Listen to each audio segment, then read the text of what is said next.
Nós voltamos com o Jornal da Cultura e agora a hora de esporte com o Vladir Lemos. Vladir, quais são as últimas? Boa noite, Poli. Bom, a gente começa falando da contratação milionária do Ronaldinho Gaúcho, que já rendeu o primeiro fruto ao Flamengo. A equipe venceu ontem a Taça Guanabara.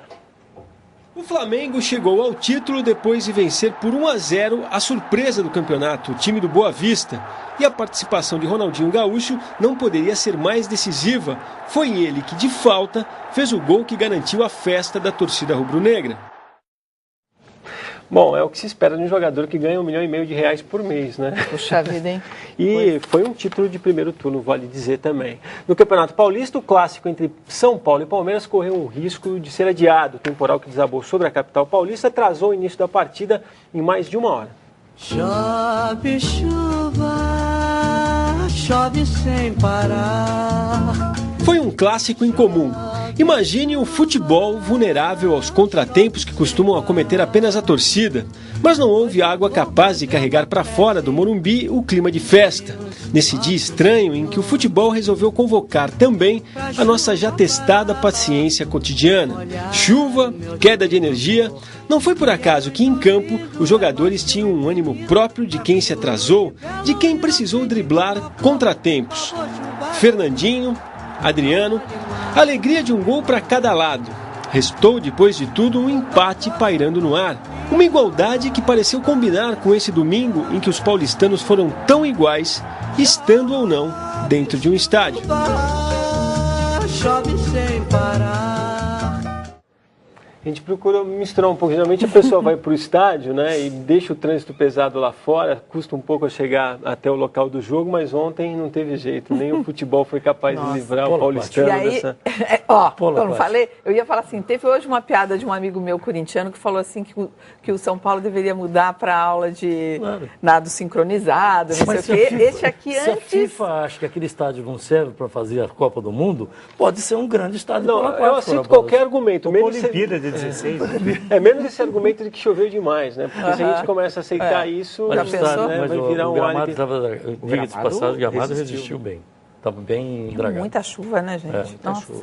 Olha, um filme que está sendo produzido no Brasil vai prestar uma justa homenagem a pessoas que, com criatividade, talento e muita coragem, enfrentaram o terror da ditadura militar no Brasil. Profissionais que muitas vezes arriscaram a vida para dar ao público versões diferentes dos fatos no país e no mundo durante aquele período sombrio da nossa história. Ele lutou contra a ditadura no Brasil usando como arma as mãos. Elifas Andreato, artista gráfico, ilustrou capas de revistas e jornais como Movimento, Opinião, Argumento e outras publicações do jornalismo alternativo à grande imprensa. Elifas Andreato e outras 53 pessoas são protagonistas do projeto Resistir é Preciso, um filme que resgata a história de quem publicou na clandestinidade ou no exílio o pensamento de quem lutava contra a ditadura militar no Brasil. Eu tinha um pouco essa visão da minha dívida com o país, primeiro, e da minha consciência de que o país precisava se libertar do jugo dos militares, da opressão e da censura à imprensa. Já foram colhidos 43 depoimentos. As histórias não faltam. Por exemplo, nós temos a primeira entrevista que o Chico Mendes deu para um jornal. Foi para o jornal Varadouro, feito no Acre, um jornal muito bem feito, de uma coragem ímpar. E foi ali que, em 1980, o Chico deu sua primeira entrevista. A gente tem isso. Este trecho faz parte da introdução ao filme. De resgate à história recente do Brasil, a partir do olhar de quem resistiu à ditadura, fazendo, criando, escrevendo, trabalhando na imprensa alternativa. O projeto é uma iniciativa do Instituto que leva o nome de uma das vítimas do período mais triste da história brasileira, Vladimir Herzog. A gente vai estar com mais de 100 horas de gravação, mas a gente vai condensá-las em pouco mais de 20 horas, uma coleção de 12 DVDs que vão ser lançados no final de junho. Esses DVDs, a gente está fazendo uma tiragem de 2.000 cópias, vão estar à disposição, a gente vai mandar para as escolas de jornalismo, para as universidades, bibliotecas e escolas que tiverem interesse. Nossa intenção, entre outras, é para que a juventude, os mais jovens, saibam sim que aconteceu uma tragédia nesse país e que ela não pode, em hipótese alguma, se repetir. Para isso serve memória. Bom, já que a gente não consegue ter essas informações de um jeito mais através do próprio governo, né, que é tão difícil ter essas informações, você que viveu bastante esse período, né, Ayrton?